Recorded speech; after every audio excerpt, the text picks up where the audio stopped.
Welcome to Tav's 2 Cents, a show for average Joe investors where we talk finance and how to achieve success. Hi, welcome to Tav's 2 Cents, a show where we talk about finance, business, and achieving success. Today on the show, we have Jake Tanner. Jake has a background in chemistry and environmental technologies and knows a great deal about power. Hope you enjoy the show. Jake, welcome to the show. Hey, Joe, thanks for having me. Yeah, no worries. I wanted to get you on because I've really been looking into a lot of power investments and different renewable energy options. And what I've realized is, as a common person that I am, I don't really understand that much about power. So I wonder if you could just go over some of the basics, like what a megawatt is, megawatt hour, how power works in general. So a megawatt or a watt is your unit of power that we use in electrical systems. It's basic unit of power, and it's actually a compound unit in itself. It's joules per second. Joules being a basic unit of energy that we use, and then per second the unit we use to quantify it. So you're saying when we say a watt, 1 watt would be equal to a joule per second. So when you go up from there, usually we use, when we talk about power, we're typically talking about kilowatts, which would be 1,000 watts, or a megawatt, which would be 1,000,000 watts. So when you talk about, in terms of power plants and energy systems, megawatts is a unit we're usually talking about. And they often rate, power plants in terms of their megawatt capacity. So 500 megawatts, 1,000 megawatts.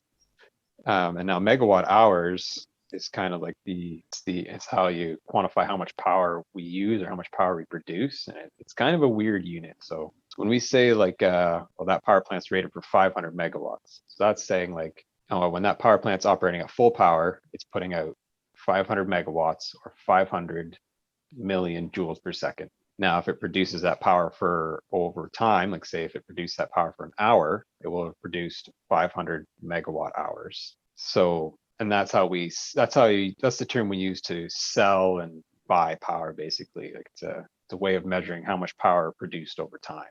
So is it safe to say that when I'm reading about different energy projects and they say this solar farm is going to produce 100 megawatts, what they probably mean is that it's going to produce 100 megawatt hours? If it operated at full capacity all the time. When they say that, what it actually does mean, it's like that solar farm is capable of producing 100 megawatts. So that's so every second it can produce 100 megawatts. If it produces that for an hour, it would produce 100 megawatt hours. If it produces that for a year, you'd have to add up how many hours are in a year to get the total output for the whole year. That's interesting. I think it's something that is critical to know when you're looking at these projects, because it sounds like there's a very big difference between a 100 megawatt cap maximum production and a 100 megawatt per hour average. Exactly. So for example, when you're talking about a solar farm, you can say, well, it's rated at 100 megawatts, but it's only going to produce those 100 megawatts on the sunniest days. For at nighttime or cloudy days, you may not see, full capacity of that solar farm or those, and your actual megawatt hour rating is going to be less than what you would think it is. If it sounds great, 100 megawatts, yeah, but in reality, you might only see, over the course of a year, maybe it only add up to 25 megawatt hours output on average from that solar panel, or that solar farm rather. Yeah, and there's a whole another side to this as well, which is grid capability. I wonder if you could talk a little bit about the other side of the megawatts, so where this power is going and how it works when these renewable energy sources are, intermittently producing power. So there's a few things there. So all the power that a power plant would put out, it goes out onto our electrical grid, which in Ontario is operated by the Ontario Grid Control Center, and that's province-wide. And then from there, they distribute that power to more local areas, and in turn, all the way down to the factories and the homes. And every time you turn on a light bulb or turn on your microwave, or a factory runs a motor, they'll draw power from the power plants, right? So when you get a light bulb, it's rated for 60 watts. Well, when you turn that light on, it's using 60 watts. You keep that light on for an hour, you've used 60 watt hours. And oftentimes you'll see in your power bill, if you read through your power bill, you'll see everything's rated in kilowatt hours. So that's how they, like I was saying before, that's how they quantify how much power you've used. So in terms of how power goes from the power plant to a home, that is the connection there. Every device we turn on uses electricity and draws power, and then your electrical utility operator will add that up over time and bill you each month the amount of power you use. Now, you also mentioned the solar farms and the wind and intermittent power sources like that. I think one of the things that's going to touch on is something grid stability and grid inertia.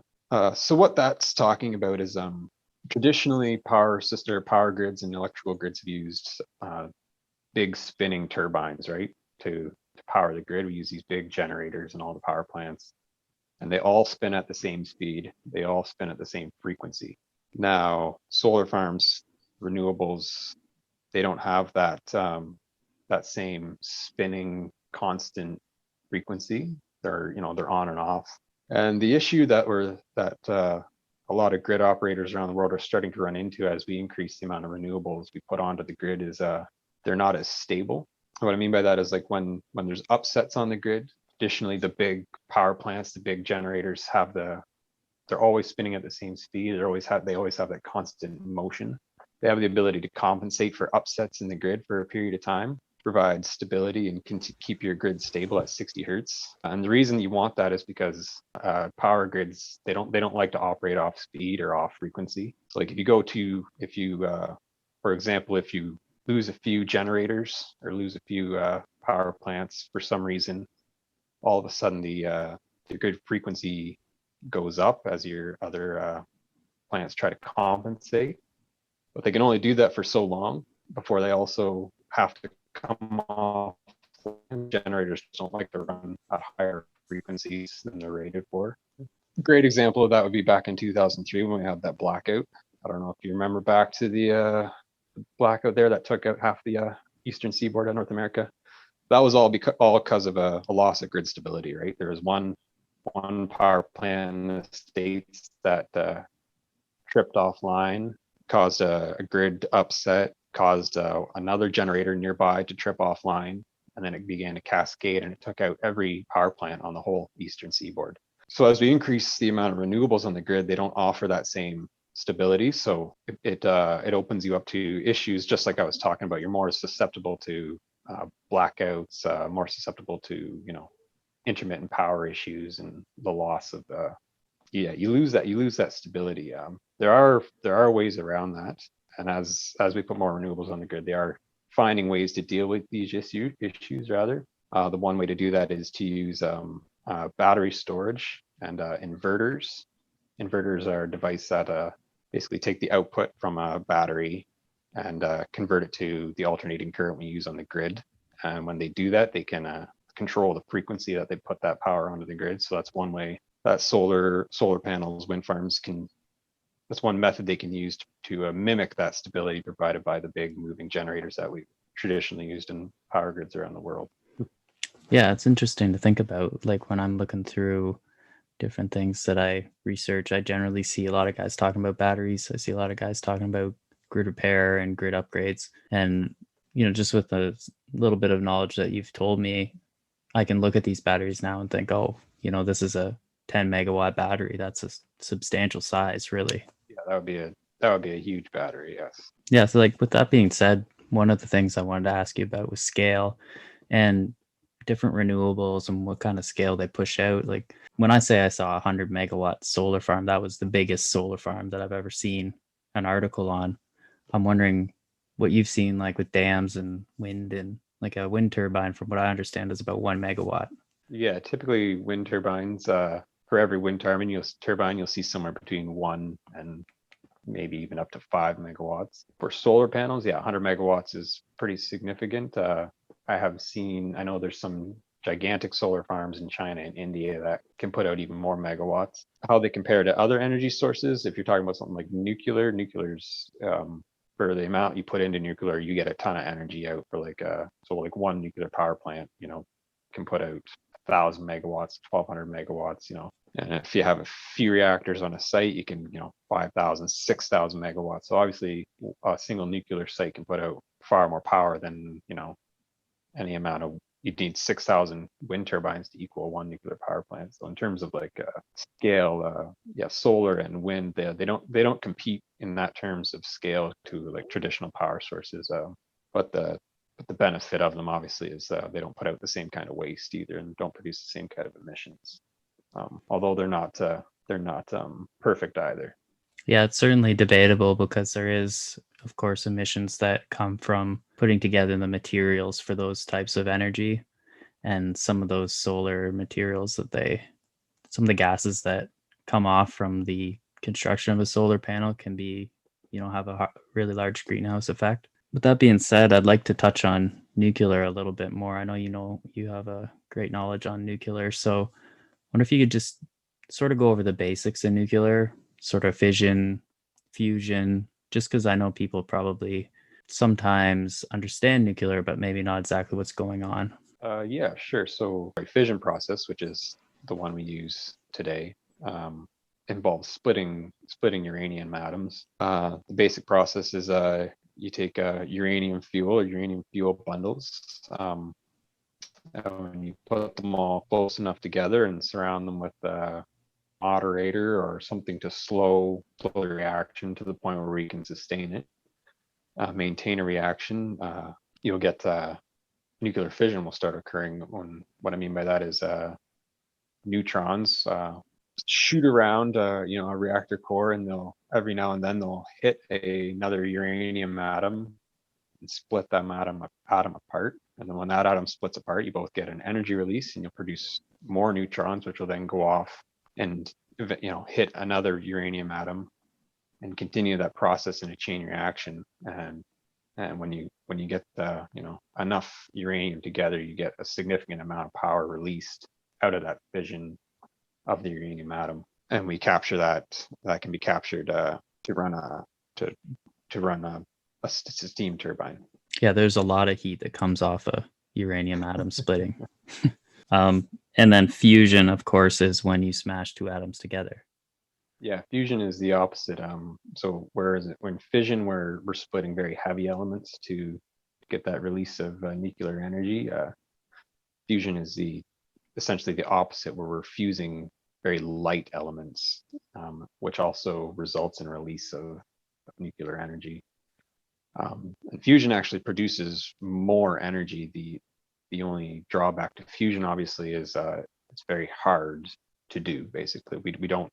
There's no fusion plants in the world today, right? And there are many projects working on making that a feasible option. And I'd like to think it's getting closer, because it's you both get more energy. It's more sustainable, and produces far less waste than nuclear fission does. Like the nuclear fusion doesn't produce the same, radioactive fuel bundles that you would see from nuclear fission. Fusion's been the power of the future for, going on 80 years now. So it seems like it's getting closer. We'll see. And what fusion is essentially fusion is what you see. It's what powers our sun, right? It's the reaction that occurs in the core of our sun, and we're basically trying to replicate that here on Earth by smashing hydrogen atoms together in a hot plasma and contain that somehow within a magnetic field. Yeah, and I think there's also other uses for nuclear that people might not understand. I know you and I talking just before the show, you mentioned clean water was something that you were interested in, and could become a commodity of the future. And that brought up a conversation on nuclear desalination. I wonder if you could talk about that. Yeah, so I looked a little bit into that. I've already been interested in desalination in general, just in terms of the future need for it that I could see based on water scarcity around the world, and the decline in fresh water sources, basically just due to overpopulation and overuse as time goes on, especially in areas with that rely heavily on groundwater and don't have easy access to fresh water sources. As those groundwater sources deplete, or inland lakes deplete and aren't replenished at the same rate just due to overuse, I can see a growing need for desalination in general.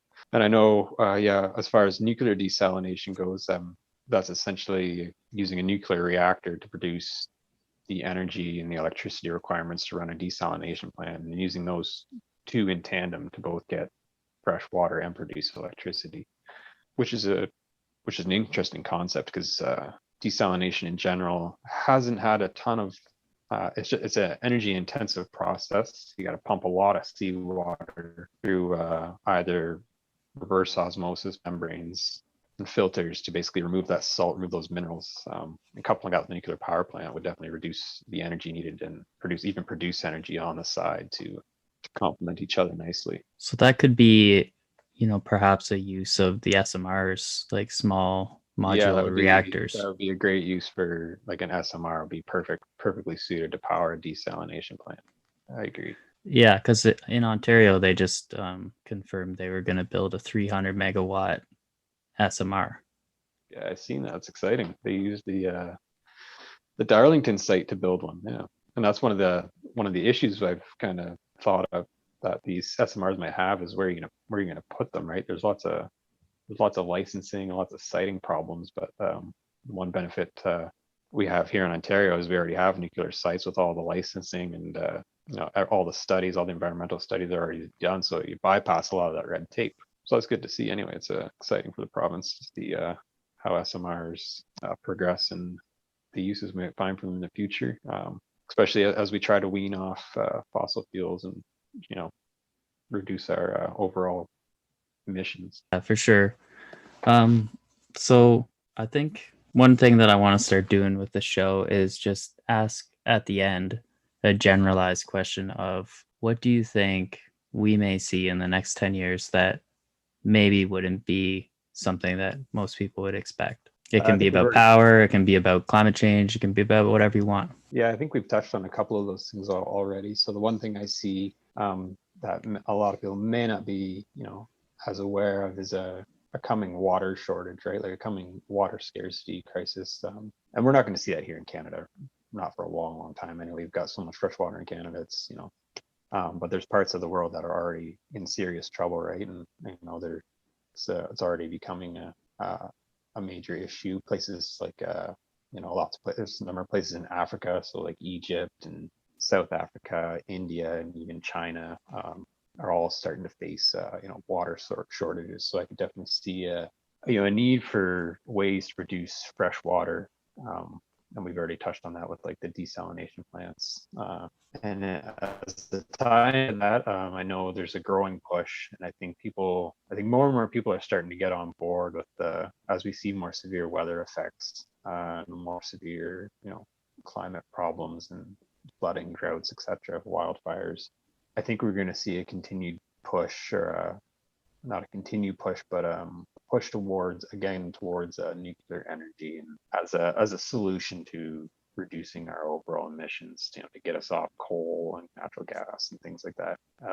Nuclear energy combined with renewables like solar and continued use of hydroelectric as well. So yeah, so from what I see, I could see like we talked about the SMRs, which I don't know a ton about right now, but I could definitely see a push for that in the future. I could see SMRs becoming a good viable option in the future to replace a lot of the electricity needs of current society, if we can get the costs down and get over some of the siting issues and licensing issues, which may become easier to do as governments become more willing to take another look at nuclear based on the need to get our CO2 emissions under control.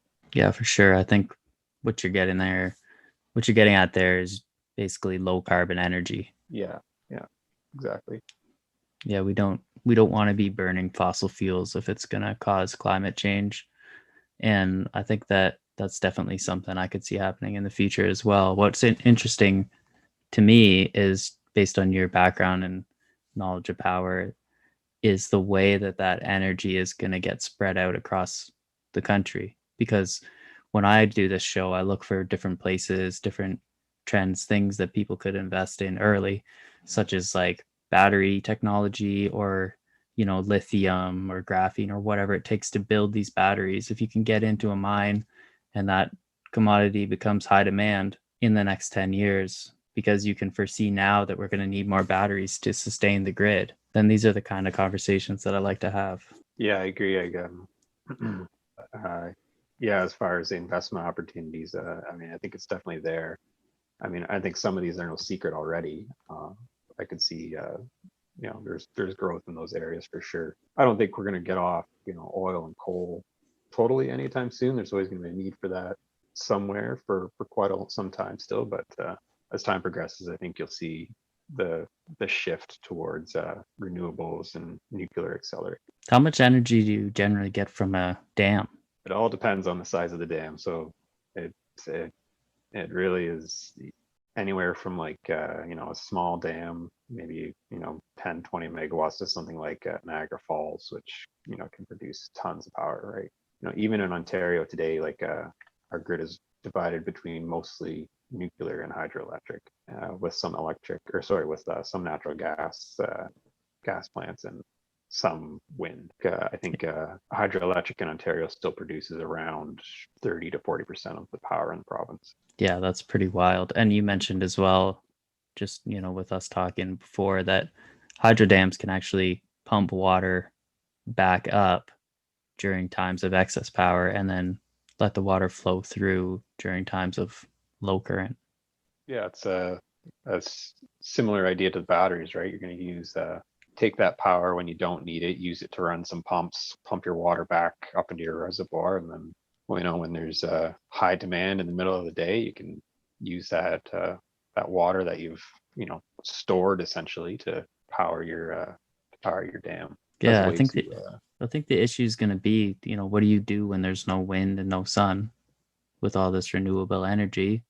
But the solution could be batteries. Yeah, and we're back. Yeah, that's getting back to we can use methods of storing that energy for times when it's not there, right? So yeah, batteries. I mentioned the dams are just now, and that also brings up the need that there's always going to be a need for like something to carry the base load, like something to always be there, and that's where something like nuclear would come in, and that's it's going to be reliable and nonstop and keep your grid up and running essentially when maybe the wind and the solar aren't producing what you need. Yeah, for sure. And I think in a lot of places in the world right now that baseline power is coal, and they're trying to get away from that. So it's going to be really interesting to see how that plays out over the next 10 years, 20, 30 years as they try to move away from their baseline power.